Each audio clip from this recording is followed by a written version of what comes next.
Semester 2.0। और देखिए आज मैं आपके लिए, जैसे कि मैंने अपनी पुरानी वीडियो में, पिछली वीडियो में बताया था कि अब मैं आपके लिए मैंने जो SWD का जो 2021 वाला जो पिछली साल वाला पेपर दिया था वो मैं आपके साथ लेके आया हूँ। आप देख सकते हो, आपको स्क्रीन पर दिखाई दे रहा है SK 2021 यानी SK 2021 का ये मेरा पेपर है। आप रोल नंबर देख सकते हो, मेरा बुकलेट नंबर आपको स्क्रीन में दिखाई दे रहा है। तो आज मैं आपके इसमें जो दिए गए 100 प्रश्न आते हैं, 100 नंबर के, माइनस मार्किंग होती नहीं है, वो मैं आपको अच्छे से आपके सामने डिफाइन करूंगा अच्छे से। तो चलिए गाइज, आप लोग वीडियो देख लेते हो लेकिन आप मेरे चैनल को सब्सक्राइब नहीं करते हो, तो प्लीज़ यार, मुझे अभी मेरा नया ही चैनल है तो मुझे सब्सक्राइबर्स की बहुत ज़रूरत है। प्लीज़ चैनल सब्सक्राइब कर दीजिए। और मैं आपके लिए, जैसे कि मैंने बोला था, मैं आपको ये वीडियो लेके आया हूँ आपको अच्छी तरीके से। और जैसे कि मैंने यूपी करंट अफेयर के बारे में बताया था, अपनी हर वीडियो में बताता हूँ कि यूपी करंट अफेयर के प्रश्न आते हैं। अभी मैं आपको दिखाऊंगा 4 प्रश्न है सिर्फ और सिर्फ यूपी से, यूपी करंट अफेयर के। तो इसलिए मैं वीडियो डालता हूँ, आप मेरी यूपी करंट अफेयर वाली वीडियो को जरूर देखिए, आपके काम की वीडियो है। तो चलिए बढ़ते हैं अपनी पहली प्रश्न की तरफ।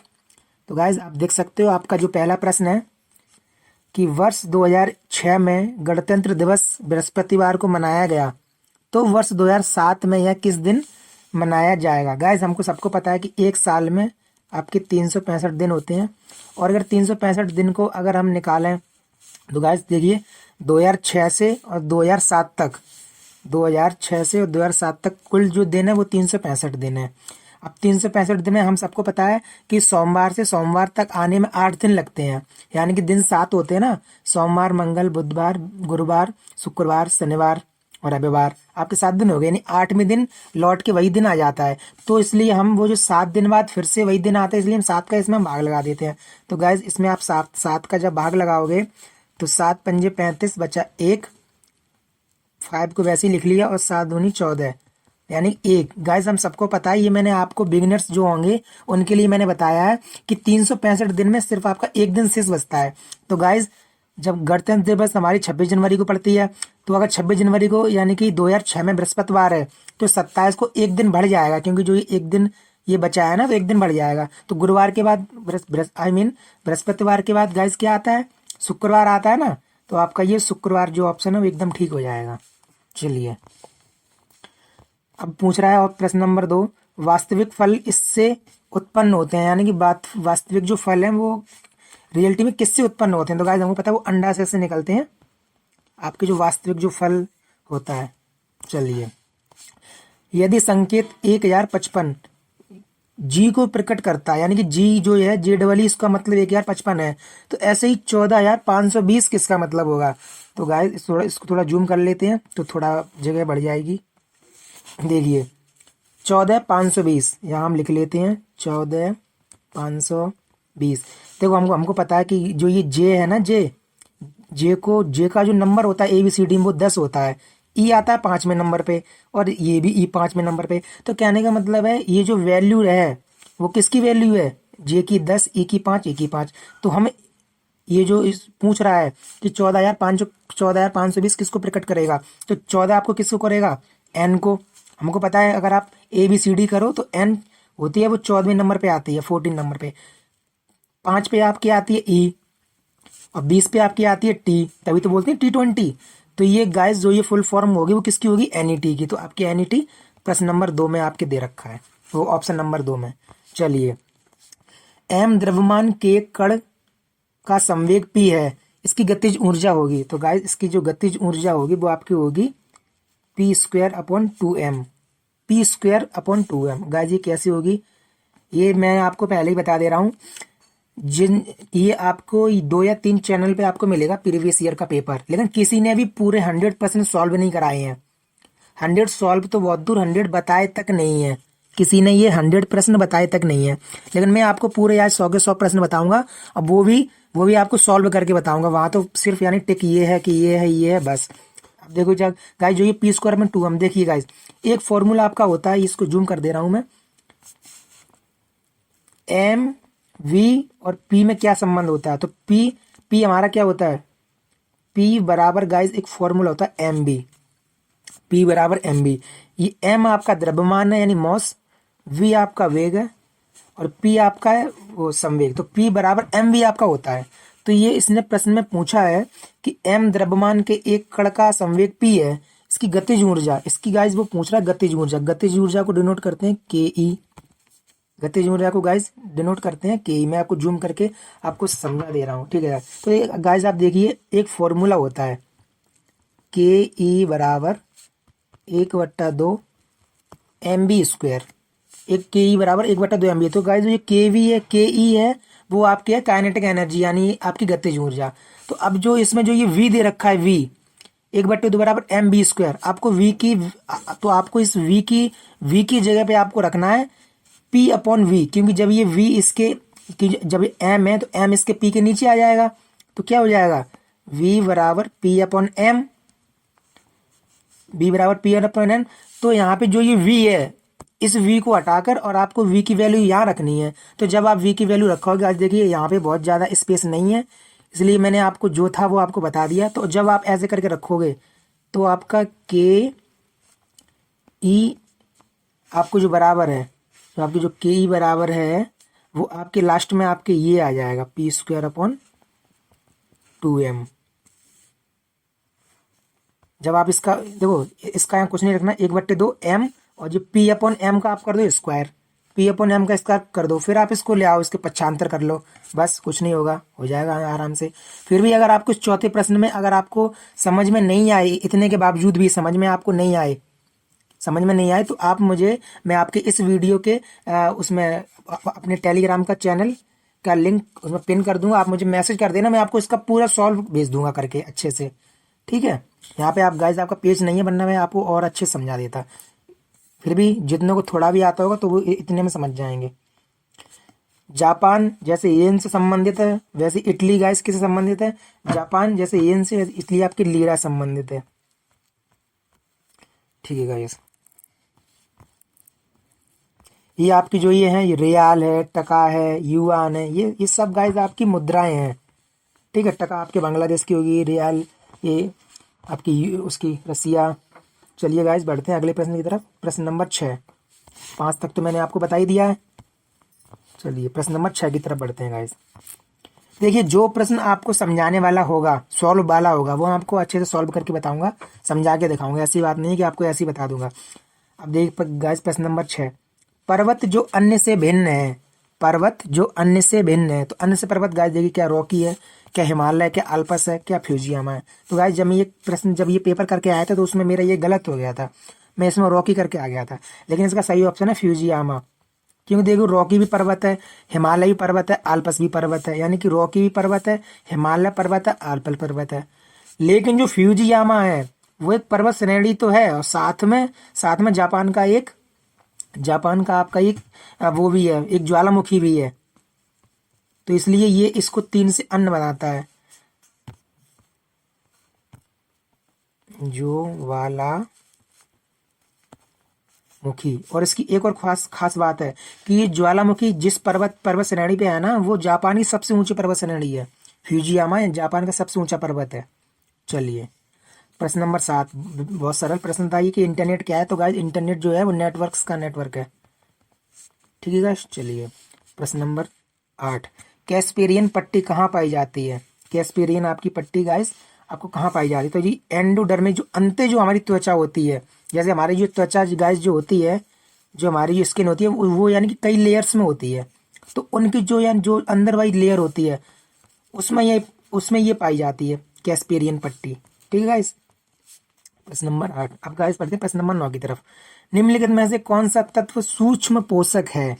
गाइस पूछ रहा कौन सा तत्व आपके सूक्ष्म पोषक है। तो गाइस ये प्रश्न मेरा वहां तो गलत हो गया था, लेकिन गाइस इसका सही आंसर है जिंक, क्योंकि उस टाइम मैं इसकी ना पढ़ रहा था ना कुछ, मैं किसी दूसरे एग्जाम में ही लगा था, फिर भी मैं इसमें मेरा नंबर आ गया, और मैं आगरा मैंने लिया था, जो आगरा में जो आपके ISPCS कोचिंग सेंटर है आगरा, वहीं से मैं पढ़ा था। इस बार मैं हापुड़ जाऊंगा। चलिए गाइस निम्नलिखित में से कौन सा सूक्ष्म तत्व है आपके जिंक। आपने देखा होगा जब आप बिस्कुट खरीदते हो, आप कोई भी चीज खरीदते हो तो उस पर लिखा रहता है, जैसे मिनरल वाटर कुछ भी, उस पर लिखा होता है कि जिंक इतना %, जिंक ऐसा पॉइंट में, तो आपके जिंक जो है वो सूक्ष्म पोषक तत्व है। चलिए बढ़ते हैं अगले प्रश्न की तरफ।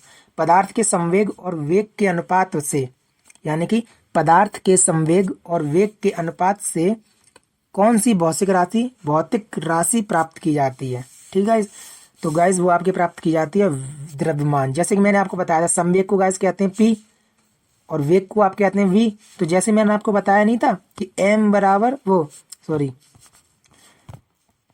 पी बराबर एम बी, ये आपकी फिजिक्स में फॉर्मूला होता है, यानी संवेग बराबर होता है मॉस गुणा आपके वेग। तो ये आपका पी बराबर एम बी। ठीक है गाइस, चलिए प्रश्न नंबर 11 की तरफ। जैसे मैं आपको बता रहा हूँ, आप देख लेना, प्रीवियस ईयर का ये वाला पेपर किसी ने ऐसे नहीं बताया होगा, सब ऐसे बता रहे हैं 11वें का ये, 12वें का ये, बस। तो ऐसे थोड़ी ना, जब ऐसे तो हम क्या नाम उस पर गूगल बाबा से पूछ सकते हैं। चलिए गाइस बढ़ते हैं प्रश्न नंबर 11 की तरफ। जब राजकोषीय घाटे में से ब्याज भुगतान को घटा दिया जाए तो अवशेष को कहते हैं। तो गाइस अवशेष को क्या कहते हैं आपके, क्या राजस्व घाटा कहते हैं, क्या प्राथमिक घाटा, तो क्या मौद्रिक घाटा और क्या बैंक चालू घाटा। तो गाइस ये आपके प्राथमिक घाटा कहते हैं, जो आपकी प्राइमरी जो डिफिक्ट होता है वो आपके कहते हैं। जब राजकोषीय घाटा होता है, टोटल जो राजकोषीय घाटा है, उस घाटे में सिर्फ जो हम जो ब्याज भुगतान करते हैं, क्योंकि हमारा जो सबसे ज्यादा पैसा जाता है गाइस भारत सरकार का, वो ब्याज के भुगतान में जा रखा है। क्योंकि हम लोगों ने इतना सारा रुपया हम लोगों ने उधार ले रखा है कि उसका जब हम जब उसका रेवेन्यू, जब हम उसका ब्याज जो पे करते हैं ना, उस ब्याज में सबसे ज्यादा पैसा जाता है। लेकिन अगर पूछ रहा है कि इस टोटल राजकोषीय घाटे में से अगर जो ब्याज का जो भुगतान घटा दिए जाए तो जो शेष बचता है उसको क्या बोलते हैं, तो गाइस उसको प्राथमिक घाटा बोलते हैं। ठीक है, चलिए देखिए गाइस, यदि ए एक्स बराबर बी वाई और एक्स बराबर बी पे घात वाई बराबर सी पे घात जेड, तो आपको ये, और इसमें शर्त भी दे रखी है बी स्क्वायर बराबर ए सी। तो पूछ रहा है कि बाई का मान क्या है। तो गाइस हम इन सबके बराबर मान लेंगे के, और जब इन सबके बराबर के मान लेंगे तो के की एक यानी अलग अलग आपकी वैल्यू निकल आएगी। के की आपकी क्या वैल्यू निकलेगी आप देख सकते हैं। आपको अगर हम देखें तो इसमें ए पे घात एक्स बराबर आपकी बन जाएगी के, चाहे के बराबर लिख लो चाहे पे घात, तो मैं ए पे घात एक्स बराबर आपके लिख ले रहा हूँ। ठीक है गाइस, तो आप लिख लो ए बराबर के पे पावर 1/x और बी बराबर के पे पावर 1/y और सी बराबर के पे पावर 1/z। ये आपके पक्षांतर करोगे तो ये आपका आ जाएगा। अब पूछ रहा है कि बी स्क्वायर बराबर ए सी शर्त है, तब बाई का मान तो बी स्क्वायर कर दो। बी की वैल्यू आपकी है के पे पावर 1/y, और देखो आपके जब हम इसकी वैल्यू रखेंगे ए की तब भी आपके के आएगा, और जब बाई की और जब सी की वैल्यू रखेंगे तब भी के आएगा। तो तीनों में से के हम एक लाइन यहाँ पे शॉर्ट कर दे रहे हैं, तो तीनों में से के को हम पहले ही हटा दे रहे हैं। तो जब तीनों में से के को पहले हटा देंगे तो गाइज यहाँ पे आपका बचेगा 1/y यानी बी स्क्वायर बराबर ए सी। तो आप गाइज आपके ए है 1/x और प्लस सी आपके 1/z। तो गाइज जब हम इसको पक्षांतर करेंगे तो 2/y और बराबर 1/x प्लस 1/z। गाइज यहाँ पे ले आ रहे हैं इसको 1/z। जब इसको करोगे तो 2/y बराबर यहाँ से आप लोगे तो xz और ऊपर आएगा x प्लस जेड।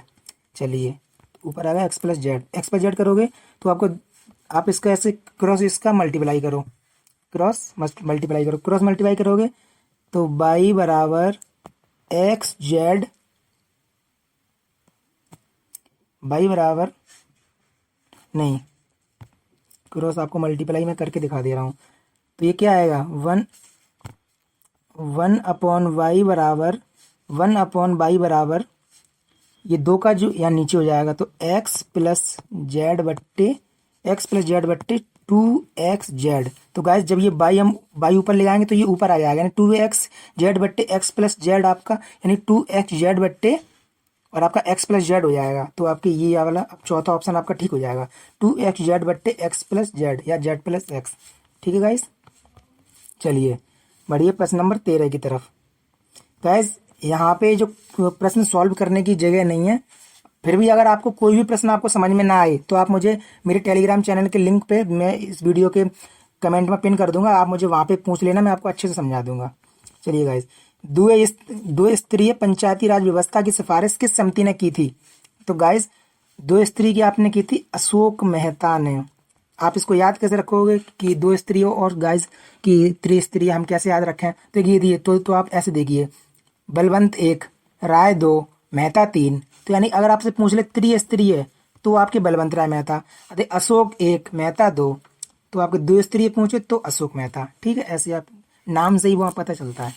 चलिए, एक बर्तन में 60 लीटर दूध है, उसमें से 12 लीटर दूध निकाल कर उतना ही पानी मिला दिया गया। यानी कि एक बर्तन में 60 लीटर दूध है, उसमें से 12 लीटर दूध निकाल कर उतना ही पानी मिला दिया गया। उसके बाद मिश्रण से 12 लीटर और निकाल कर, यानी मिश्रण जो बचा उसमें से 12 लीटर और निकाल लिया, उतना ही पानी मिला दिया गया। इस प्रक्रिया के बाद उस बर्तन में कच्चे बचे हुए दूध की मात्रा क्या होगी? तो गाइस इसको आप ऐसे समझो, एक बर्तन में जो कुल जो मात्रा पहले दूध था वो 60 लीटर था, 60 LTR। अब वो कह रहा है उसमें से 12 लीटर दूध निकाल लिया, तो बचा उसमें गाइस कितना? बचा उसमें 48, बचा उसमें 48 लीटर, 48 L। अब पूछ रहा है कि उस जो 48 लीटर दूध बचा है उसके बाद मिश्रण से 12 लीटर और निकाल लिया गया। तो गाइस अब आप देखो, उसने एक बात और बोली है कि 12 लीटर दूध निकाल कर उसमें उतना ही पानी मिला दिया गया। तो अब जो मिश्रण है वो मिश्रण है तो अभी भी 60 लीटर, लेकिन उसमें जो रेशियो है वो उसका रेशियो कितना है? तो गाइस उसका जो रेशियो है जो दूध का, देखिए गाइस थोड़ा जूम करके तब समझाऊंगा आपको। 48 तो उसमें अभी दूध है और 48:12 ये उसमें पानी, यानी कि ये हो गया मिल्क और ये हो गया वाटर। तो अब वो पूछ रहा है कि इसमें से उसने 12 लीटर और निकाल लिया। अब जो 12 लीटर निकाला है वो इन पूरे मिश्रण में से निकाला है। तो गाइस हमें पता है कि इसमें से अगर वो कुछ भी निकालेगा तो ये 4:1 के रेशियो में निकालेगा, यानी 12 चौक 48, 12 एकम 12। तो जो उसने 12 लीटर जो निकाला है, 12 लीटर निकाला है, उसमें से 4 अनुपात तो उसने दूध निकाला है और 1 अनुपात निकाला है आपके पानी। तो 5 का जरा हम भाग लगाएंगे 12 में तो 2.4 बार जाता है। तो 2.4 यानी कि 1 की वैल्यू 2.4 है, तो 5 की वैल्यू गाइस कितनी होगी? तो जब 1 की वैल्यू 2.4 है तो 5 की वैल्यू आपकी गाइस कितनी होगी? तो वो यही पूछ रहा है कि इतने निकालने के बाद बर्तन में कितना दूध बचा है। तो अभी तो बचा गया 48 लीटर, तो ये 2.4 और गुणा 4, क्योंकि उसने 4 मोल निकाला दूध। तो अब 24 चौक आपके हमें पता है 96 होते हैं, यानी 9.6। तो टोटल जो दूध था वो था 48 लीटर, जिसमें से उसने 9.6 उसने और निकाल लिया है। तो गाइस जो आपके जो दूध बचेगा वो 38.4 लीटर बचेगा। दूध पूछ रहा है तो 38.4 लीटर। ठीक है गाइस, आप इसमें से घटा सकते हो। 48 में से आप 9.6 जब घटाओगे तो 48.4 बचेगा। ठीक है गाइस, चलिए अब बढ़ते हैं प्रश्न नंबर 15 की तरफ। अमृतसर स्थित स्वर्ण मंदिर की नींव किस सूफी संत ने रखी थी? तो गाइस वो आपके रखी थी मियां मीर। ये जो सिखों के जो 5वें गुरु थे, जो अर्जुन देव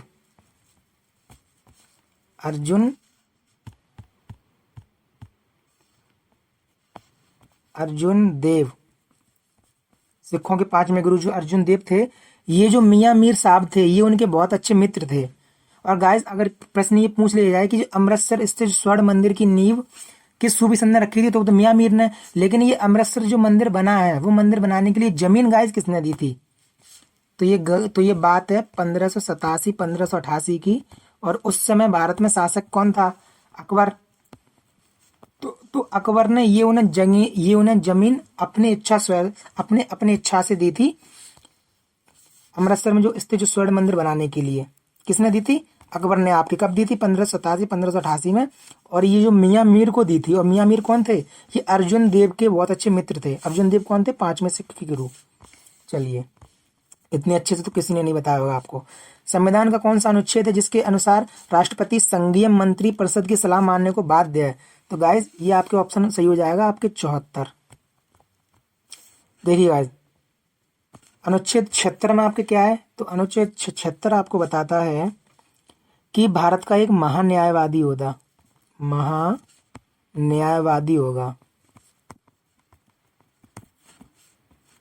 और आपकी गाइस आपके 74 में आपको कहा गया है कि सिर्फ ये जो अनुच्छेद है वो राष्ट्रपति के ऊपर एक बाध्यकारी है, जिसमें लिखा भी देखो बाध्यकारी। आपको जूम करके बता दूं तो राष्ट्रपति जो है जो हमारा जो राष्ट्रपति जो है वो संघीय जो परिषद जो यानी जो जो केंद्र की जो कैबिनेट होती है, मंत्री परिषद जो होती है, उसकी सलाह मानेगा मानेगा। ये नहीं है आके भी राष्ट्रपति जो मुर्मू है, द्रौपदी मुर्मू, भैया कह रहे हैं, भैया बोल रहे हैं कि मुझे कोई मतलब नहीं है और मैं जो चाहूंगी मैं वही करूंगी और मुझे किसी के परम के हम बोल नहीं देते हैं। जैसे हम किसी को अपनी एडवाइस दें तो सामने वाला बोल देता है अरे जाओ कि मुझे फ्री की एडवाइस नहीं चाहिए। तो राष्ट्रपति ऐसे नहीं बोल सकते। राष्ट्रपति को जो जो केंद्र की जो कैबिनेट की जो मंत्रिपरिषद होती है उसकी सलाह माननी ही माननी पड़ेगी। ठीक है गाइस, चलिए प्रश्न नंबर 17 की तरफ। निम्नलिखित में से कौन राजकोषीय नीति नहीं है? गाइस कौन सी राजकोषीय नीति है? आपके बैंक दर, ये आपकी राजकोषीय नीति नहीं है। सरकारी खर्च, सॉरी टिक लग गया, सरकारी खर्च कितना खर्च करेंगे हम लोग। आपने बजट देखा ना, बजट जैसे बजट आता है 40,000 करोड़, 43,000 करोड़, 43.50 करोड़, तो वो सरकार का क्या होता है? वो सरकार की एक नीति होती है कि हम इतने चालू वित्त वर्ष में हम जो ये वर्ष जो चलेगी या इतने जो बजट वर्ष में हम इतना रुपया खर्च करेंगे, तो वो रुपया आपका होता है सरकारी खर्च। तो ये एक राजकोषीय नीति है। भुगतान का स्थानांतरण, कितना टैक्स लगाएंगे, जीएसटी कहाँ कितनी % लगेगी। लेकिन जो बैंक दर होती है वो बैंक दर आपकी राजकोषीय नीति के अंतर्गत नहीं होती है। बैंक दर तो आपकी आरबीआई जो होती है वही आपकी कर लेती है निश्चित। अब पढ़ो, किस वैज्ञानिक ने रेडियोधर्मी तत्व रेडियम की खोज की? तो ये आपकी ये मैडम क्यूरी ने, मैडम क्यूरी और उनके पति पियरे क्यूरी, आपके क्यूरी। गाइस देखो एक प्रश्न मैं इनके बारे में आपको बता दूं, यहाँ बता दे रहा हूँ। मैडम क्यूरी अभी तक विश्व की एकमात्र महिला है जिनको 2 बार नोबेल पुरस्कार मिल चुका है।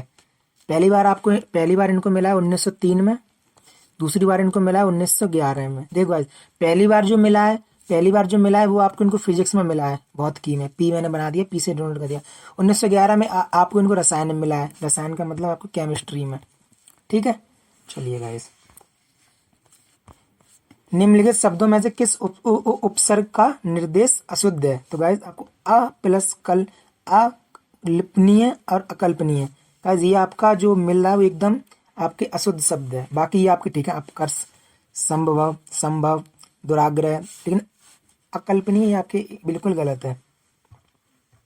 इसका आप होगा आ प्लस कल्पनीय, अकल्पनीय। ठीक है, चलिए, निम्नलिखित युग्मों में कौन सा युग्म गलत है? रग जानना, अच्छी तरह से परिचित होना, ये गाइस एकदम आपके ठीक है। शैतान की काट करना, बहुत चतुर होना, एकदम ठीक है।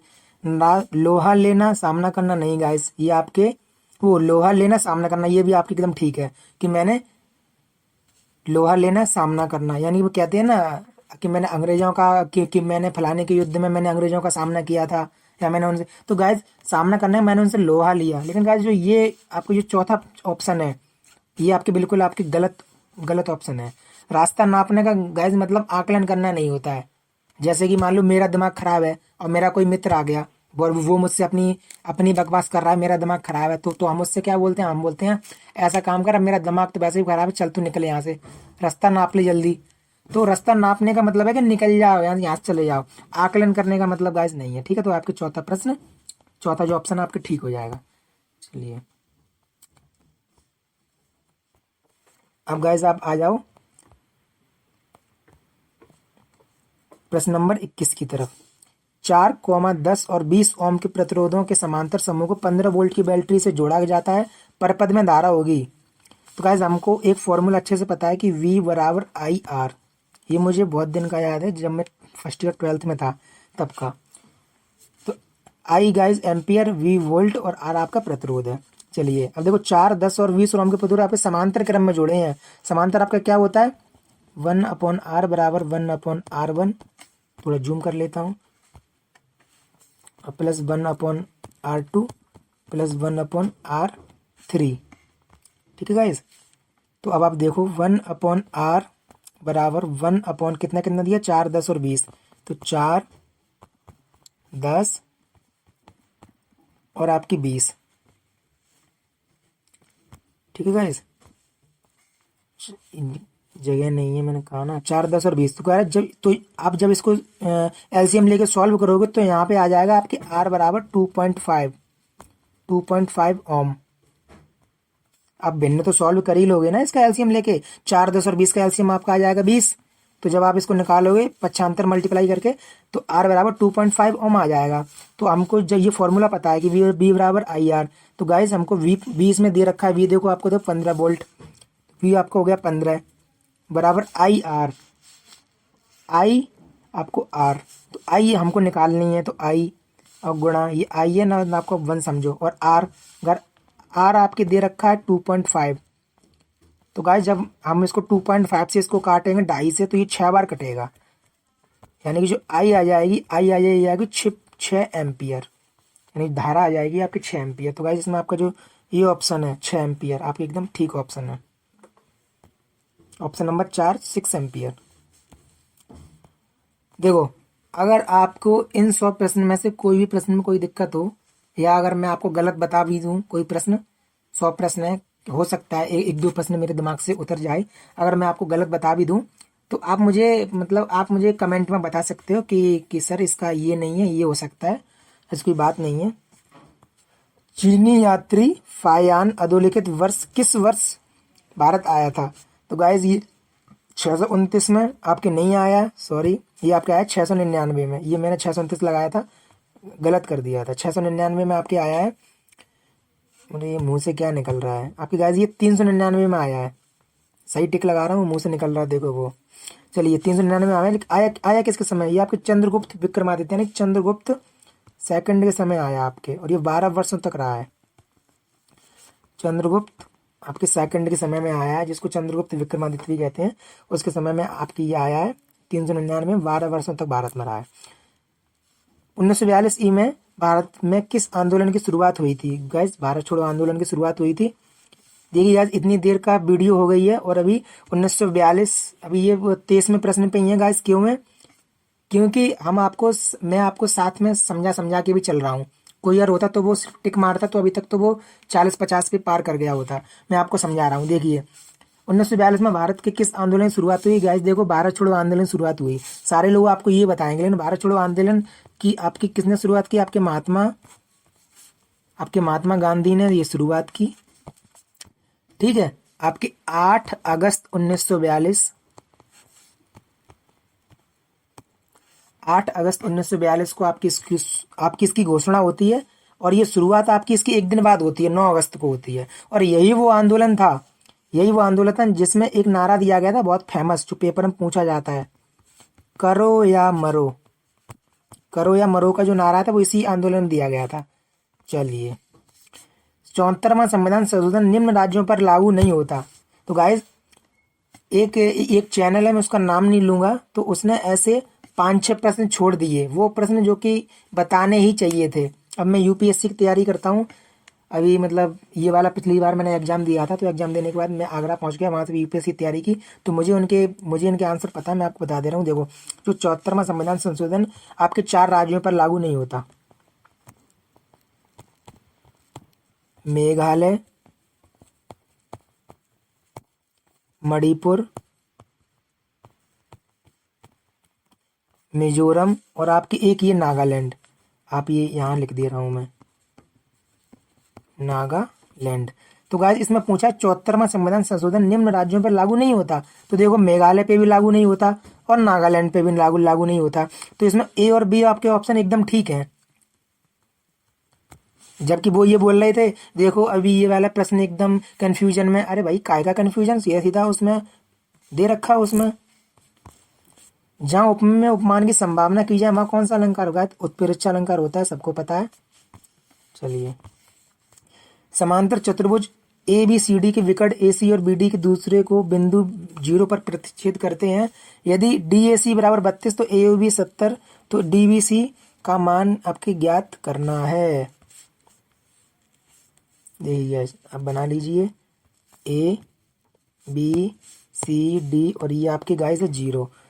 बोल रहा है कि डी ए सी बराबर 32, तो गाइस आपके ए बी सी और ये आपके हुआ डी, तो डी ए सी इसकी बात कर रहा है। तो गाइस ये आपके दे रखा है 32 दे रखा है, और आपके ए ओ बी बराबर 70 दे रखा है, यानी ए ओ बी आपकी इसकी बात हो, ये आपके दे रखा है 70।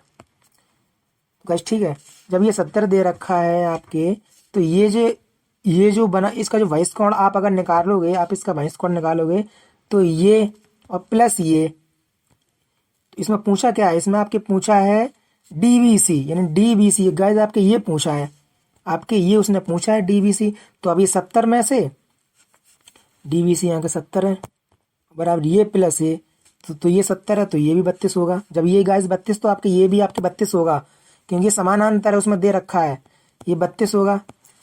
तो आप ये निकालोगे 70 बराबर 70 बराबर आप ये निकाल लो डीबीसी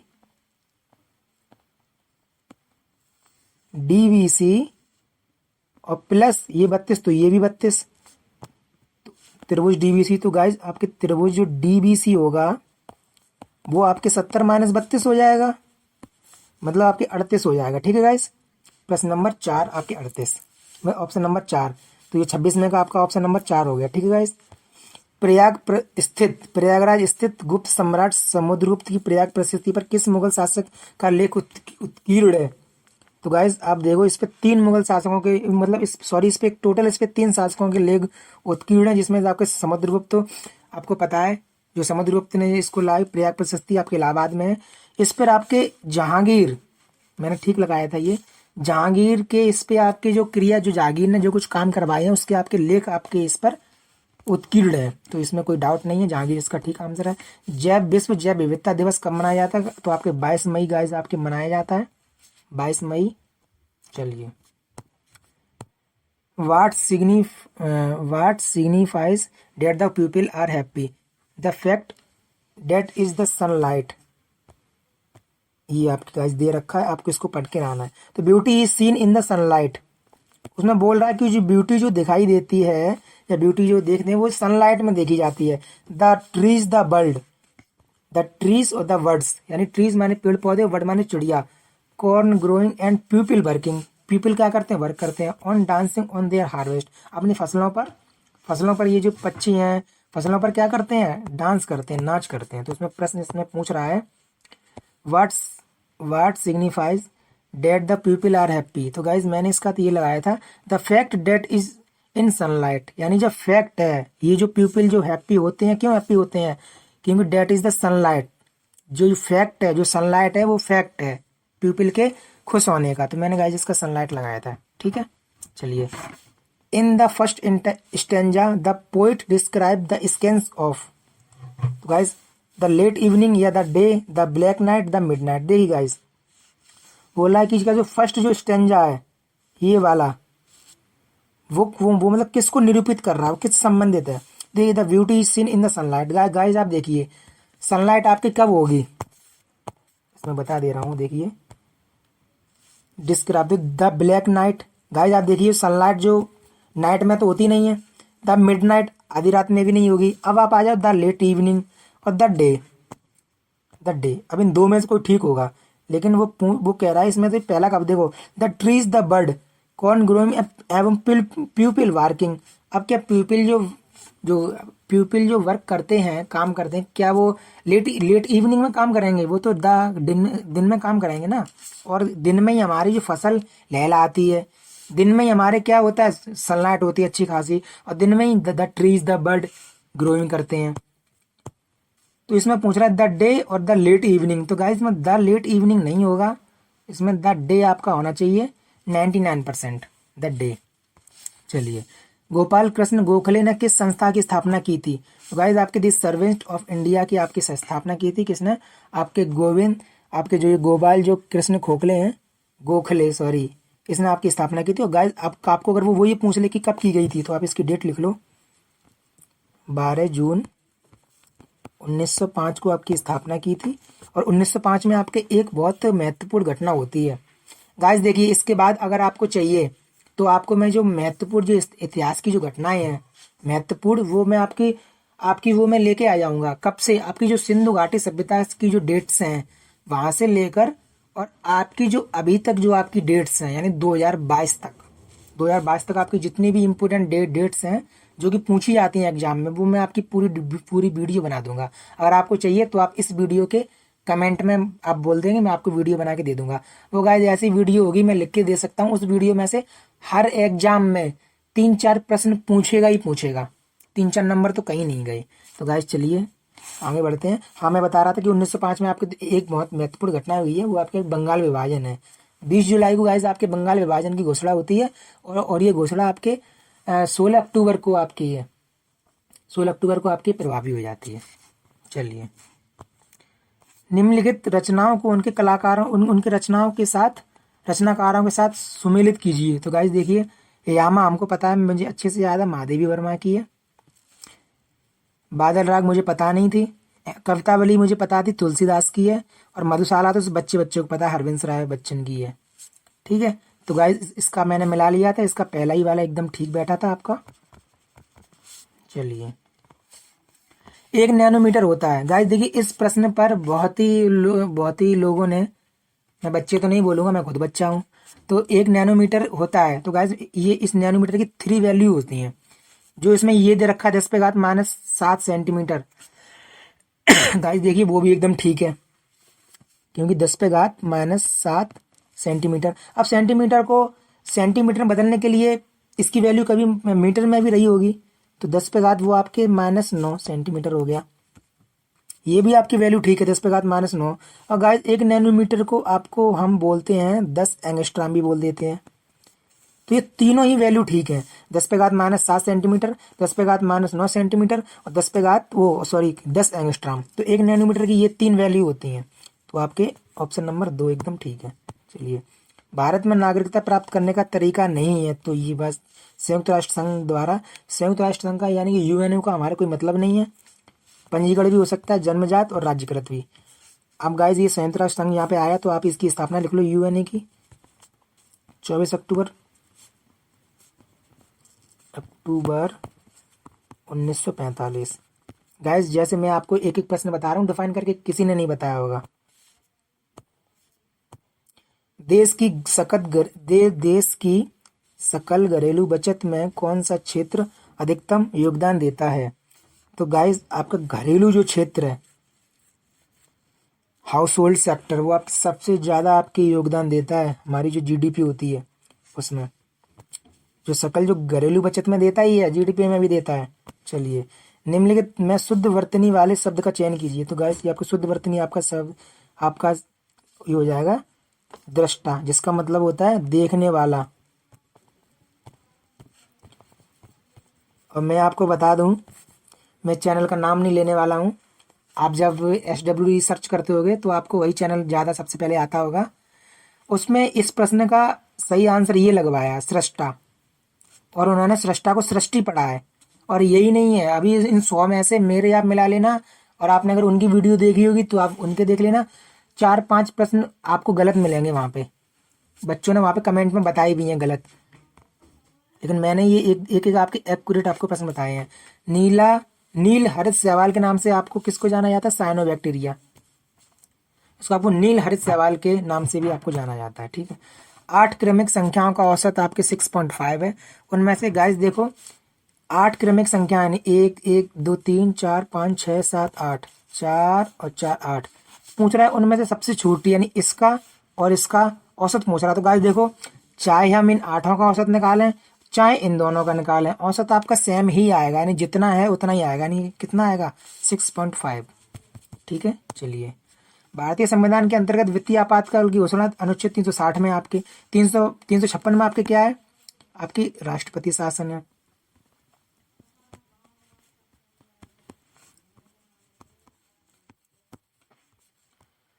तीन सौ अट्ठावन में आपकी क्या है? बहुत ही इंपोर्टेंट ये गैस प्रश्न है।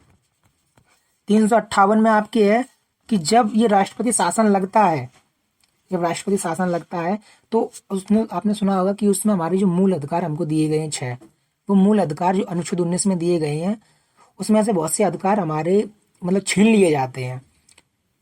तो जैसे ही अनुच्छेद 358 में कहा गया है कि जैसे ही आपका मतलब फिर से सब कुछ नॉर्मल होगा, जैसे ही आपके राष्ट्रपति शासन आपका हटेगा, राष्ट्रपति शासन हटेगा, तो वैसे ही आपके जितने भी आपके मूल अधिकार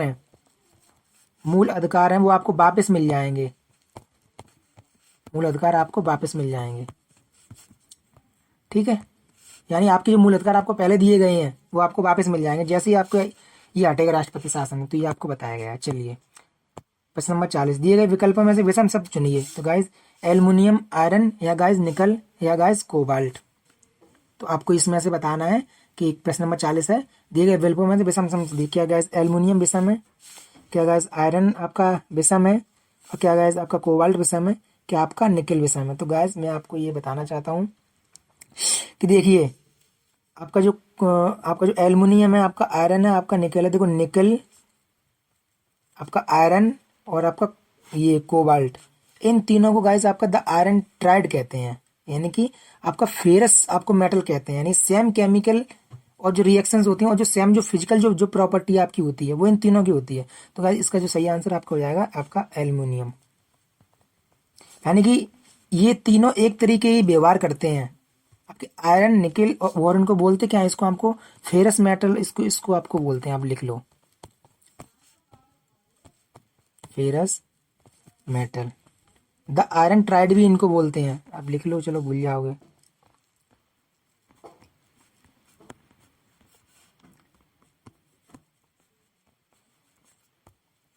अब आप यानी कि कहीं दूसरी वीडियो देखोगे तो उसमें आपको सिर्फ ये टिक लगा दिया बस कि एल्युमिनियम ठीक है। अरे एल्युमिनियम ठीक है, एल्युमिनियम इससे भिन्न है, विषम है, लेकिन बताओ तो कैसे विषम है, वो आपकी क्या नाम कोई नहीं बताता। चलिए, भारत में निम्नलिखित में से कौन किसान क्रेडिट कार्ड की वितरक एजेंसी है। भाई देखिए, ये मुझे लगता है कि मेरा ये वाला प्रश्न यहाँ पे गलत टाइप हुआ जाने क्या, क्योंकि इसका क्षेत्रीय ग्रामीण बैंक और नाबार्ड ये दोनों ही इसका वितरक करते हैं, जबकि इसमें ऑप्शन दे रखा है ऑप्शन 2 और 3। तो 2 3 के हिसाब से जाएंगे तो ये हो जाएगा, लेकिन व्यावसायिक बैंक नहीं है। तो गाइज मैं आपको बता दे रहा हूँ, क्षेत्रीय ग्रामीण बैंक और नाबार्ड। नाबार्ड वैसे इतना, नाबार्ड जो बैंक है वो आपके करती है वितरक, लेकिन नाबार्ड ने क्षेत्रीय ग्रामीण बैंक को भी अपना हिस्सा कुछ दे रखा है वितरक करने का। तो ये दोनों ही बैंक करती हैं। आप अपने साथ देख लेना, मैंने आपको दोनों ही बैंक बता दिए हैं। कि संख्या के 75% में 75 जोड़ने पर वही संख्या प्राप्त हो जाती है, तो संख्या क्या होगी देखिए गाइस। किसी संख्या के 75%, हमको संख्या नहीं पता तो हमने मान ली x, यानी x में उसका ही 75% जोड़ो। किसी संख्या के 75 में 75 जोड़ने पर तो x गुणा 75/100। ये देखो किसी संख्या यानी x का 75% में प्लस 75 जोड़ दो, तो पूछ रहा है तो वो जोड़ने पर वही संख्या प्राप्त होती है, यानी x ही प्राप्त होता है। तो आप कर लो, 25 से काटो, 25 3 75 और 25 चौका 100, यानी कि 3x/4। और ये x आ जाएगी, 3x/4 है ना, तो इसको गाइज आप ले जाओगे यहाँ पे। तो मैं आपको एक लाइन आपको शॉर्ट कर दे रहा हूँ। तो गाइज ये आपके हो जाएगा x - 3x बराबर 75, क्योंकि 3x पहुंच जाएंगे इधर। तो 4x - 3x यानी बचेंगे 3x, 4x - 3x, तो 4x - 3x, 4x माइनस, तो इसका गुणा करेंगे 4x - 3x बचेगा x, और x/4 बराबर 75। तो x बराबर आपके कितने हो जाएगा, 75 चौका 300। तो x की वैल्यू गाइस आपकी आ गई 300, ठीक है। अब देखिए वही पूछ रहा है, एक घूमते हुए समतल पर आपतित किरण 60 का कोण बनाती है, तो परावर्तित किरण का आपके मान इसमें आपके पूछ रहा है कि जो परावर्तित जो गाइस किरण है उसका आपका मान कितना होगा।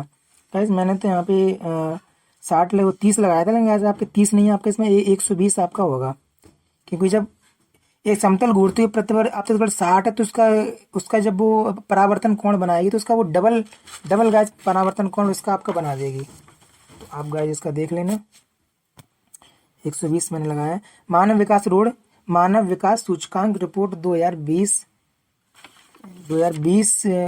की सूची में भारत किस स्थान पर आपकी गाइस है।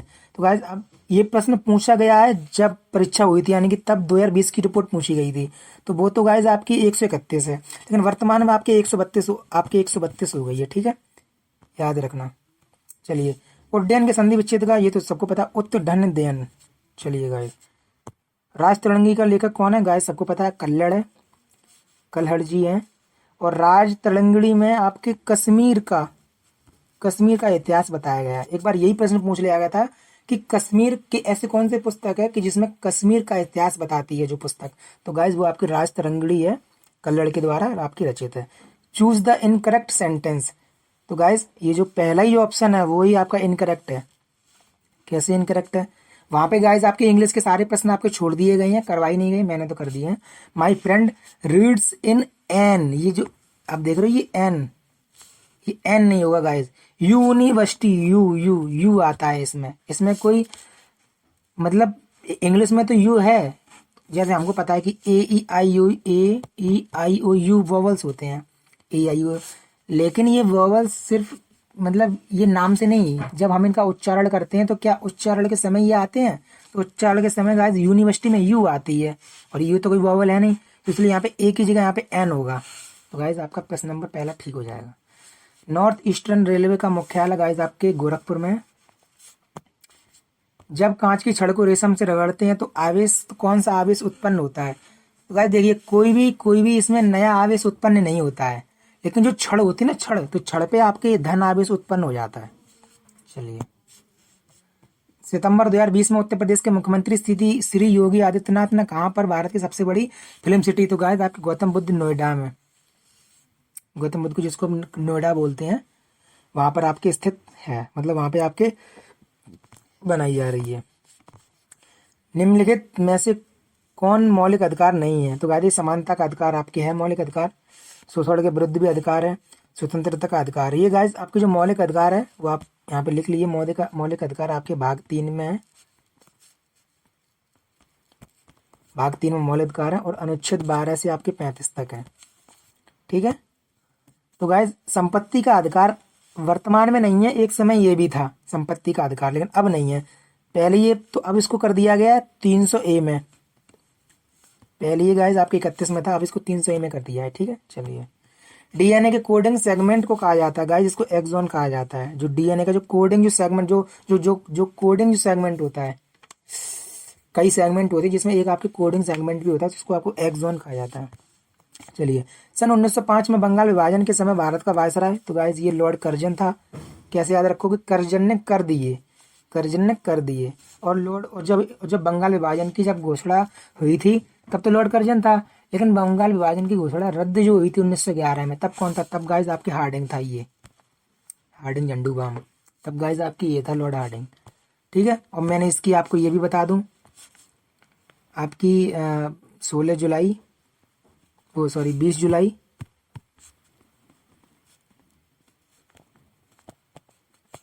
20 जुलाई और आपके 16 अक्टूबर, 20 जुलाई 16 अक्टूबर, ये दो डेट बहुत इंपॉर्टेंट है। 20 जुलाई को आपके बंगाल विभाजन की घोषणा हुई थी, और 16 अक्टूबर को आपके बंगाल विभाजन की घोषणा आपकी मतलब प्रभावी हो गई थी। ठीक है, चलिए, यदि A/3 बराबर B/5 और C बराबर, तो ABC का मान क्या होगा गाइस? A बराबर B रख दो, B बराबर 5 रख दो, C बराबर 7 रख दो, तो यानी कि 3 + 5 + 7 बट्टे B का मान है 5, तो 7 5 12 3 15, 15/5 यानी 5 3 15 गाइस आपके 3 आपके एकदम सही आंसर हो गया। चलिए, हाल ही में भारत के प्रधानमंत्री नरेंद्र मोदी द्वारा भारत एवं बांग्लादेश के बीच मैत्री सेतु का उद्घाटन किया गया। इस सेतु का निर्माण निम्न में से किस नदी पर किया जाएगा? किस नदी पर किया गया है? तो गाइस ये आपके फैनी नदी पे किया गया है। उस समय भी मैंने एकदम ठीक लगा था। फैनी नदी है जो भारत और बांग्लादेश की, फैनी नदी है जो वो बांग्लादेश के साथ हमारा बॉर्डर बनाती है। बहुत से बच्चे कह रहे हैं कि पद्मा नदी, तो गाइस पद्मा नदी नहीं है, फैनी नदी है, आप अच्छे से चेक कर लेना।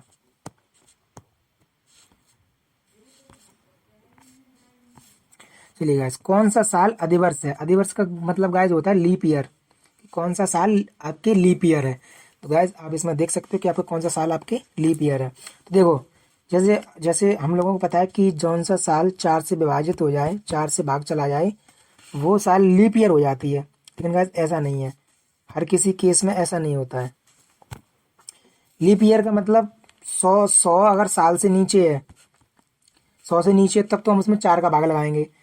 लेकिन अगर कोई पूरी सेंचुरी दे रखी है, जैसे कि 1800 है, 2600 है, 2800 है, 300 है, तब हम इसमें किसका भाग लगाते हैं? तब गाइस हम इसमें 400 का भाग लगाते हैं, 400 का। तो गाइस आप देख सकते हो 400 का भाग 300 में भी नहीं जाएगा, 2600 में नहीं जाएगा, 18, तो 4 7 28, आपकी 28 में जाएगी, यही आपकी लीप वर्ष है। चलिए, 64 पे का 1/6 गुणा, ये आपके सॉल्व वाला प्रश्न है, मैं आपके सॉल्व कर दे रहा हूँ। देखिए गाइस, 64 पे पावर जो 2/3 है, हमको पता है कि 64 को हम 64 को कितना लिख सकते हैं? 4 पे पावर 3 लिख सकते हैं, और पहले से पावर 2/3 है उसकी, पहले से पावर 2/3 है, ठीक है। और गुणा इसको 81 को गाइस हम 3 पे पावर 4 लिख सकते हैं, यानी 3 पे पावर 4, और पहले से पावर उसकी 3 पे पावर 4 है, पहले से पावर 3 पे पावर 4 है। और फिर ये 64 को हम क्या लिख सकते हैं, 64 को हम 2 पे पावर 6 लिख सकते हैं ना, 2 पे पावर 6, और पहले से इसकी पावर 1 पे घात 6 है। तो क्या देखो 4 से 4 कट गए, 3 से 3 कट गए, यानी 4 पावर 2 बची, यानी 4 चौक 16, गुणा 3 पावर 3 है यानी कि 81, 3 पावर 3 तो मतलब 27, और गुणा गाइस ये 2 पे पावर 6 है तो 6 से 6 कट गई, लेकिन ये -1 की पावर लिखी है इसलिए ये 1/2 हो जाएगा। 2 से काट दो आप 16 को, दो अब आप काट दो 8 बार, तो 27 अट्ठे गाइस आपके होते हैं 216। तो ये 216 अंडर रूट में आ गए, आपने देखा ना ये अंडर रूट लगा है, अंडर रूट तो गाइस, और ये अंडर रूट पे ही लगा है 3, यानी हमें हमें इसको क्या लेना है, हमें इसका घनमूल लेना है। तो गाइस ये 216 जो होता है वो आपके 6 का घनमूल होता है, 6 का। तो ये 57 का आपके ऑप्शन नंबर फर्स्ट यानी 6 आपका ठीक हो गया। एक घड़ी 12 बार बजने में 33 सेकंड का समय लेती है, 7 बार बजने में कितना समय लेगी गाइस, ये आपको मैं आपके माइंड से ही आपको समझा दे रहा हूँ। एक घड़ी 12 बार बजने में 33 सेकंड का समय लेती है। अब देखो जो 33 सेकंड का समय लेती है 12 बार बजने में, यानी 1 बार बजी, फिर 2 बार बजी, ऐसे ऐसे करके गाइस वो बजेगी आपके 12 बार। समय लेती है आपके 33 सेकंड, समय आपकी लेती है 33 सेकंड। तो गाइस ये जो समय ले रही है 1 से लेकर 12 तक, तो आपके जो अंतराल आपके कितने हैं, वो अंतराल तो आपके 11 होंगे ना, क्योंकि यहाँ से यहाँ जब वो 2 पर पहुंचेगी तो सिर्फ 1 बार बजेगी, तो 12 बार बजेगी, लेकिन 12 बार बजने में गैप कितना होगा, तो आपके गैप आपका 11 का होगा। इसका मतलब है जो 11 गन या जो 11 जो अंतराल का ऐप जो गैप है वो आपके 33 सेकंड के बराबर है, यानी एक अंतराल का आपका ऐप, एक अंतराल का जो समय है वो आपके 3 सेकंड के बराबर है। तो बोल रहा है कि 7 बार बजने में कितना समय लेगी, 7 बार बजने में गाइस उसके जो अंतराल होंगे वो आपके 6 अंतराल होंगे। तो जब एक अंतराल की वैल्यू हमने 3 निकाल ली है तो 6 अंतराल की वैल्यू आपकी कितनी हो गई, 18। गाइस आपके ऑप्शन नंबर आपके 2 यानी 18 एकदम ठीक है। वर्ल्ड डेवलपमेंट रिपोर्ट 2021 किसके द्वारा प्रकाशित की गई है, आपके वर्ल्ड बैंक के द्वारा की गई है, कोई दिक्कत की बात नहीं है। निम्नलिखित में से कौन सा कृषि आधारित उद्योग है, तो गाइस आपके चीनी उद्योग है। कृषि जो आपकी गाइस जो उद्योग है वो आपके चीनी उद्योग है। चलिए कोई दिक्कत वाली बात नहीं है इसमें। चलिए प्रश्न नंबर आपके बढ़ते हैं 61 की तरफ। फिक्स नंबर प्रश्न नंबर 61। देखिए निम्नलिखित में से कौन प्राथमिक क्रियाकलाप नहीं है, तो देखिए खनन जो आपके प्राथमिक आपके क्रियाकलाप के अंतर आ जाता है। कृषि वो तो प्राथमिक है ही, सबको पता है। आखेट यानी पशुओं को मारना, शिकार करना। इनका जो शिक्षण कार्य है, शिक्षण कार्य जो आपके है आपके प्राथमिक नहीं है। शिक्षण कार्य के लिए हमको पढ़ना पड़ता है, जो जॉब लेनी पड़ती है, यानी वो जॉब सेक्टर में पहुंच जाता है वो। तो गाइज आपके जो शिक्षण कार्य है आपके एकदम सही आंसर हो जाएगा। चलिए प्रश्न नंबर 65। निम्न में से कौन सी अधातु द्रव है, तो गाइज ये मैंने सल्फर लगाया था, मैंने गलत लगाया था गाइज। आपके इसका सही ऑप्शन आपके ब्रोमीन है। ब्रोमीन आप ऐसी धातु है जिसको आप नॉर्मल रूम के टेम्परेचर पर रखोगे तब भी आपके वो तरल में बदल जाएगी, यानी कि लिक्विड फॉर्म में आपकी बदल जाएगी। जीव मंडल में पौधे होते हैं गाइस, आपके पौधे उत्पादक होते हैं, उत्पादक, और हम लोग उनको खा लेते हैं। हम लोग नहीं खाते, मतलब इंसान उनको, जानवर भेड़ बकरियां उनको खा लेती है ना, तो वो उत्पादक होते हैं गाइस। ठीक है गाइस। आपके दक्षिण भारत के क्रमबद्ध इतिहास को जानने का स्रोत है गाइस आपकी संगम साहित्य है। संगम साहित्य आपके दक्षिण भारत के, उनको जानने का आपको सबसे अच्छा स्रोत है गाइस। ये स्रोत जो साहित्य जो लिखा है वो किसने लिखा है, तिरुवल्लुवर ने आपके ये साहित्य लिखा है, आप लिख सकते हो। तमिल के ही हैं, तिरुवल्लुवर साहब हैं, साहित्यकार हैं जिन्होंने आपके संगम साहित्य लिखा है। और ये टोटल आपकी ये तमिल भाषा में दक्षिण भारत के आपको क्रमबद्ध इतिहास इसको जानने से मिल जाएगा। हिमालयन वन अनुसंधान केंद्र आपके शिमला में स्थित है। ठीक है गाइस, आपके शिमला में स्थित है। 1977 में आपकी इसकी स्थापना होती है। चलिए भारत के किस स्थल को हाल ही में विश्व धरोहर आपके धौलावीरा को किया है, गुजरात में 40वीं आपकी विश्व धरोहर थी। ठीक है। चलिए वर्षा की परिवर्तितता सर्वाधिक पाई जाती है, तो गाइस आपके मेघालय में पाई जाती है। चेरापूंजी सबसे ज्यादा इसमें वर्षा होती है। गाइस देखो, मेघालय में जो सर्वाधिक वर्षा होती है उसका कारण ये है कि मेघालय में की जो पहाड़ियाँ हैं, ये एकदम मतलब झाड़ियाँ, मतलब नुकीली जो पहाड़ियाँ हैं, जो कांटेदार कांटेदार एकदम वैसी पहाड़ियाँ हैं। तो गाइस उसकी जो पहाड़ी की आकृति है वो गाइस कुछ ऐसी है, यानी पहाड़ियाँ है तो पहाड़ी बीच में ऐसी है, ऐसी पहाड़ी है। तो कुछ ऐसा होता है कि पहाड़ियाँ जो मानसून, जो हवाएं जो पानी लेकर जाती हैं, हवाएं जो ठंडी हवाएं, जो शीत जो बादल पानी लेके जाते हैं, तो जो ये पहाड़ी होती हैं वो पहाड़ी उनके बीच में आ जाती हैं। तो बादल जितना भी पानी का जो पानी पानी लेकर जाता है वो इन चोटियों से टकरा जाता है। तो चोटियों पर टकराने की वजह से वो सारा का सारा पानी वहीं चेरापूंजी मौसिन राम आपके मेघालय में आपके छोड़ देता है। तो इसलिए वहाँ पे अधिकतम सबसे ज़्यादा पानी की वर्षा होती है। अब गाइस देखिए, प्रश्न संख्या 68 से 69। नयन में जिसके जलद वह त्रिशिक चातक हूँ मैं, वाह वाह वाह। सलभ जिसके प्राण में वह निष्ठुर दीपक हूँ मैं, दीपक हूँ। फूल जो उर में छिपाए विकल बुलबुल हूँ, एक होकर दूर तन से छांव वह चल दूं, दूर तुमसे हूँ अखंड स्वाग्नि भी हूँ। चलिए गाइस, अब इसके प्रश्न करते हैं। कवियत्री अपने उर में क्या छिपाए है? तो बोल रही है सलभ जिसके प्राण में वह निष्ठुर दीपक हूं मैं, और नयन में जिसके जलद वह त्रिशिक चातक हूं मैं। और बोल रही है फूल को उर में छुपाए विकल बुलबुल हूं। तो गाइस वो फूल को छुपाए अपने उर में। चलिए, फिर है प्रासे चातक की आंखों में क्या है? तो इसमें गाइस दे रखा है नयन में, नयन माने होता है गाइस आंख। नयन में जिसके जलद, जलद जलद माने बादल, जलद लदा है जिनमें जल अर्थात बादल। गाइस आप देखिए, ये वाले प्रश्न का आंसर भी वहां पे गलत बताया, वहां पे उन्होंने पानी बताया, लेकिन पानी नहीं है गाइस, बादल है। ध्वनि की चाल अधिकतम आपकी होती है ठोस, और ठोस में भी सबसे ज्यादा आपके स्टील में, यानी लोहे से भी ज्यादा आपके स्टील में होती है। जनवरी नवंबर, यानी जनवरी से -2 पीछे आओ तो नवंबर, और रविवार से -2 पीछे आओ तो आपके शुक्रवार। चलिए, दिए गए चित्र में पीएबी वृत्त की छेदक रेखा है और पीटी स्पर्श रेखा है। यदि पीटी 5 सेंटीमीटर है, पी ये 3 है। गाइस देखिए, ये जो पी है इसकी आपके 3 दे रखी है, 3 यहाँ से यहाँ तक की, और आपके पूछ रहा है यहाँ से यहाँ तक की। तो जब ये 5 है और जब ये 5 है, ये 3 है, तो गाइस ये ऑटोमेटिक आपकी 4 हो जाएगी। आपने पाइथागोरस फिर में पढ़ी है ना।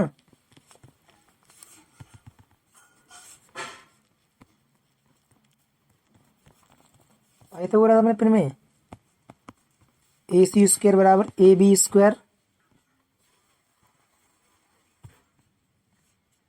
AC स्क्वायर बराबर AB स्क्वायर और प्लस BC स्क्वायर। उसकी आप यहाँ लगाओगे कि 5 का वर्ग बराबर 5 का वर्ग में से आप 3 का वर्ग 9 घटाओगे 16 बचाएंगे, तो यहाँ पे आएगा 4 यानी 16। तो हमको 4 पड़ेगा। अब ये गाइस, तो हम इसको गाइस 5 मान लें, हालांकि एक्यूरेट 5 नहीं होगी। उसके अनुसार जब ये 3 है तो गाइस ये भी करीब आपकी कितनी निकलेगी, ये भी आपकी 3 से कम निकलेगी, 2.25 करीब।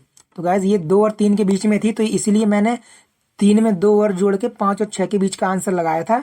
तो गाइस वो आपकी हो गया 16/3, यानी 3 का जब भाग लगाओगे तो 3 पंजे 15, यानी 5 पॉइंट कुछ आएगा, 5 पॉइंट कुछ आएगा। तो इसलिए मैंने यहाँ पे 16/3 आंसर लगाया था, जो कि मेरा ठीक भी निकला था गाइस। ठीक है, निम्नलिखित में से कौन ऊर्जा का नवीनीकरण संसाधन है? तो गाइस वो आपके भूजल नवीनीकरण संसाधन आपके। जुलाई 2021 में किसने 5वीं बार नेपाल के प्रधानमंत्री के रूप में आपके शेर बहादुर देउबा, इसने आपके 5वीं बार नेपाल की शपथ ली थी पिछली साल। तो which of the following sets in is an incorrect match of singular plural? तो गाइस देखिए, मैंने इसका चेक किया था, तो ये काल्व का भी आपका एकदम ठीक है, पियानो का भी आपके ठीक है, रेडियस का भी ठीक है, लेकिन गाइस जो होप का है ना, ये गाइस आपकी होप का ठीक नहीं दिखा रहा था, आपके उसमें होल्प्स दिखा रहा था। तो ये चौथा ही आपका ये सही आंसर हो जाएगा, मतलब चौथा वाला आपका एकदम ठीक आंसर हो जाएगा। चलिए, निम्नलिखित में कौन सी ग्रीन हाउस गैस है? तो गाइस आपकी कार्बन डाइऑक्साइड आपकी ग्रीन हाउस गैस है, इसमें कोई दिक्कत की बात नहीं है। फेमा संबंधित है आपके, ये मेरा पढ़ा हुआ विदेशी विनिमय के प्रबंधन से। इसकी जो इंग्लिश में बोलते हैं management of foreign exchange. Option number 1। चलिए, रेड डाटा बुक RDB किसे, ये गाइस आपकी प्रजातियों के जो संरक्षण, ये IUCN आपकी करती है जारी, और ये आपकी प्रजातियों के संरक्षण से आपके संबंधित है। चलिए, ए त्रिज्या वाले वृत्त में एक अंतर्गत एक अंतर वर्ग खींचा गया, यानी ए त्रिज्या वाला वृत्त है। ए त्रिज्या वाले वृत्त में तो गाइस सबसे पहले आप एक वृत्त बना लो, इसकी जो त्रिज्या वो आपकी है ए। अब बोल रहा है एक अंतर वर्ग खींचा गया, तो एक अंतर वर्ग खींच लो। ए त्रिज्या वाले वृत्त में वृत्त खींच लिया, एक अंतर वर्ग खींच लिया। अब बोला अंतर वर्ग में एक अंतर्वृत्त भी खींचा गया है, अंतर्वृत्त कर लो। इस अंतर्वृत्त में पुनः एक अंतर्वर्ग खींचा गया है, तो इस अंतर्वर्ग की भुजा की लंबाई, तो गाइस इसमें दिमाग मत लगाओ। अगर आपको ये डबल बार, अगर आप में इसमें कहीं भी आपको आकृति में आपको 2 वर्ग दिख जाए, यानी 2 वर्ग, वर्ग के अंदर फिर से आयत, आयत नहीं वर्ग, और वर्ग के अंदर वृत्त है, तो गाइस आपसे बाकी जो 2 बार में आपकी रेडियस आधी रह जाती है, यानी A/2।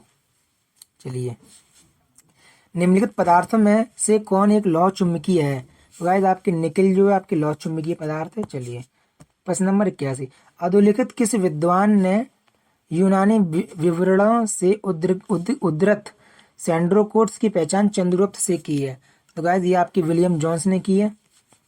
विलियम जोन्स ने आपकी ये चंद्रगुप्त मौर्य से आपने की है। चलिए गाइस, बढ़ते हैं अगले प्रश्न की तरफ। लीप वर्ष में यदि 1 जनवरी को सोमवार है तो 31 दिसंबर को होगा। देखिए गाइस, अगर नॉर्मल ईयर हो तो जो दिन 1 जनवरी को पड़ता है वही आपको 31 दिसंबर को पड़ेगा।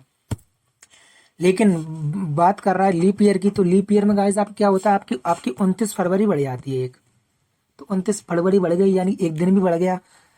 तो जो सोमवार को लास्ट दिन जो होना था वो आपके अब कब होगा, वो आपके मंगल को होगा, यानी आपके मंगलवार को। ठीक है, निम्नलिखित में से किसने एक्स किरणों का आविष्कार किया था, आपके सर रोंटगन ने किया था। सतलज नदी निकलती है आपके राकस्थाल से, राकस्थाल आपका कहाँ है, तिब्बत में। आपकी जो मानसरोवर झील है,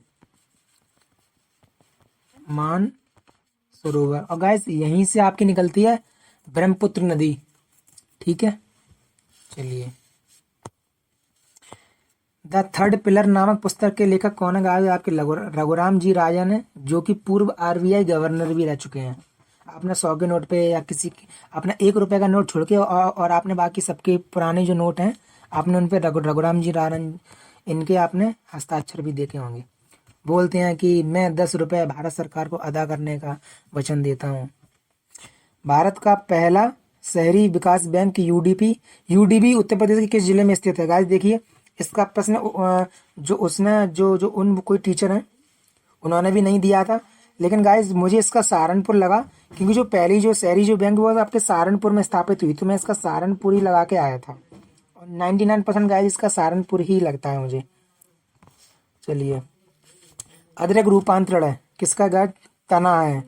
आप ये मत सोच लेना कि अदरक कि जो अदरक होती है कि वो आपके अदरक मिट्टी के अंदर होती है, तो वो आपके मतलब जड़ है। जब आप अदरक खोदोगे ना, तो अदरक में से भी थोड़े थोड़े बाल से निकले होते हैं, तो वो आपकी जड़ है, और जो अदरक है वो आपका तना है। ठीक है, उद्देश्य का जिस प्रकार संविधान से ली गई है उसी से आपके वैसे ही आपके जो वो है शब्द हैं, तो वो आपके डिक्शनरी से लिए जाते हैं। ठीक है, उद्देश्य का हमारे कहाँ से है, उद्देश्य का जो हमारे कहाँ से संविधान में है ना, ऐसे शब्द कहाँ पे है, शब्दकोश में। चलिए, निम्नलिखित में से कौन सी 2 खुराक वाला टीका नहीं है, तो गाइस आप देखिए, जो कोविशील्ड है वो आपके सीरम इंस्टीट्यूट ऑफ इंडिया ने बनाई है, जो कोवैक्सीन है वो आपके भारत बायोटेक ने बनाई है, और जो स्पुतनिक V है वो गाइस आपके रसिया ने बनाई है। लेकिन जो जॉनसन एंड जॉनसन है आपके 1, 2 और 3 ये आपकी दोनों आपकी डबल डोज है, लेकिन जो जॉनसन एंड जॉनसन ये आपकी सिंगल डोज है। तो पूछ रहा कौन सी इसमें 2 खुराक वाला टीका नहीं है, तो आपके ऑप्शन नंबर 2 आपके ठीक हो जाएगा। चलिए, प्रश्न नंबर 90 की तरफ, विच of the following words is in abstract noun. तो गाइस ये आपके वर्डिक्ट आपके होना चाहिए। ठीक है, चलिए, 2021 के ऑस्कर पुरस्कारों में सर्वश्रेष्ठ फिल्म का पुरस्कार किस फिल्म को मिला, तो गाइस आपकी ये नोमैनलैंड को मिला। ये प्रश्न का ये क्वेश्चन मेरे पास एक बिटिया बैठी थी, मैंने उसको भी बता दिया, उसका ठीक हो गया होगा। चलिए गैस, बात इसमें 2021 की हो रही है ना, तो वरना फिर अपना ही आप इसमें दिमाग लगाओ। यदि आकृति में दर्शाए गए त्रिभुज एबीसी में AB बराबर AC और त्रिभुज ACD बराबर 120 हो तो ABC यानी त्रिभुज ABC का मान होगा, त्रिभुज ABC यानी ABC कितना पूछ रहा है, सॉरी ABC पूछ रहा है, ये आपसे पूछ रहा है गाइस। इसका मैं तो इसका 16 लगा के आया था, और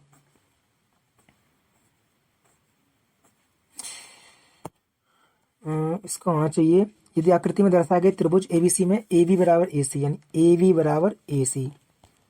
चलो ठीक है, तो ADC बराबर 120 है, ADC ये 120 है तो ये 60 हो गया। चलो ठीक है, पूछ रहा है, ये पूछ रहा है तो ये 90 होना चाहिए, नहीं ये 60 है तो ये भी 60 है, 60 ही होना चाहिए गाइस इसका। ठीक है, जब तीनों का 60, तीनों का 180 है ना, तो 60 हो गया पूरा 180, तो ये 60 होगा। चलिए, यदि x² minus BX plus C, guys देखिए ये वाले प्रश्न पे मैं कंफर्म नहीं हूँ, फिर भी मैं 60 आपको बता दे रहा हूँ। अगर आपको, मैं इसका 60 वहाँ पे भी लगा के आया था, अगर आपको इसमें कोई भी प्रश्न अगर मेरा लगे गलत सा तो आप मुझे कमेंट में बता सकते हो। चलिए, यदि x² minus BX plus C बराबर 0 के दो मूल क्रमागत प्राकृत संख्या हो, तो मान लो गाइस आपके क्रमागत प्राकृत संख्या है, तो मान लो गाइस आपके आप इसके 5 मान लो और इसके 6 मान लो, क्योंकि क्रमागत बोल रहा है, तो B² माइनस 4C बोल रहा है, तो गाइस आपके B आपके 6, A आपके तो 4 और गुणा 6, तो 5 का वर्ग गाइस इसमें हो जाएगा 25, माइनस 6 चौक 24, तो 25 में 24 जाएंगे गाइस, आपका एक, आपका ये ऑप्शन नंबर 4 ठीक हो जाएगा। ठीक है गाइस, चलिए कभी कभी ऐसा होता है गाइस, प्रश्न छोटा होता है लेकिन हम कुछ और दिमाग में चल रहा होता है, तो मैं उसका मतलब इधर उधर कर देता हूँ। ये गाइस आपके देखो फिजिक्स का प्रश्न है, वर्षा की बूंदों के गोलीय आकार को उल्लेख करने के लिए जल की निम्नलिखित गुणों में से किसका प्रयोग किया जाता है। तो गाइस देखिए, जब वर्षा की बूंद ऊपर से नीचे गिरती है तो वो गोल ही क्यों गिरती है, ये प्रश्न पूछता है। तो गाइस इसका एक रीजन है पृष्ठ तनाव, सरफेस जो टेंशन होती है, सरफेस जो टेंशन होती है ना, उसकी वजह से वर्षा की बूंद गाइस गोल होती है, पृष्ठ तनाव। राज्य पुनर्गठन आयोग की स्थापना गाइस आपको 1953 में होती है, फजल अली आयोग। चलिए, भारत के नेपोलियन के रूप में किसे जाना जाता है गाइस, ये समुद्रगुप्त को जाना जाता है। वी स्मिथ करके एक हैं साहित्यकार, जिन्होंने इसको समुद्रगुप्त को भारत के नेपोलियन की उपाधि दी थी। चलिए, प्रश्न नंबर 97, निम्नलिखित में से कौन धातु खनिज नहीं है। तो गाइस कौन धातु आपके खनिज नहीं है पूछ रहा है, तो हेमेटाइट या जिप्सम या लिमोनाइट। तो गाइस खनिज नहीं है, जिप्सम आपकी खनिज नहीं होनी चाहिए, जिप्सम तो बनाई जाती है। चलिए, 100 से कम सभी विषम संख्याओं का औसत आपका 50 है गाइस, n+1/2 आप कर लेना, आपको मिल जाएगा 50। पृथ्वी दिवस गाइस आपके 22 अप्रैल को मनाया जाता है। लोकसभा की सदस्यता के लिए क्या अनिवार्य नहीं है। तो गाइस देखिए, क्या अनिवार्य नहीं है, आपके स्नातक हो। हमारे यहाँ पे तो गाइस अनपढ़ जाहिल गंवार कुछ भी हो और चुनाव लड़के बन जाते हैं, हम लोगों पे हुकूमत दिखाते। फिर भारत का नागरिक भी होना चाहिए, आयु 25 वर्ष से कम ना हो और किसी लाभ के पद पर भी आपके ना हो। चलिए गाइस देखो, ये तो आपके पूरे 100 प्रश्न हो गए हैं। तो चलिए, अगर आपको देखो, मुझे पता है इसमें से आपको एक दो प्रश्न पर आपको इसमें से आपत्ति हो सकती है, आप मुझे कमेंट में जरूर बताना कि सर इसका कौन सा प्रश्न इसका मतलब मुझे समझ में नहीं आया, या इसका प्रश्न इसका ये नहीं होना चाहिए आंसर, कुछ और आंसर होना चाहिए, तो आप मुझे बता देना, कोई दिक्कत वाली नहीं। और जाते जाते मैं आपको फिर से बोल रहा हूँ कि चैनल प्लीज़, विनती है, विनम्र निवेदन है मेरा कि चैनल आप सब्सक्राइब कर देना, मुझे अभी सब्सक्राइबर्स की बहुत ज़रूरत है। तो चलिए गाइस, खुश रहिए आप और अगली वीडियो में मिलते हैं। चलिए, ओके, धन्यवाद, बाय।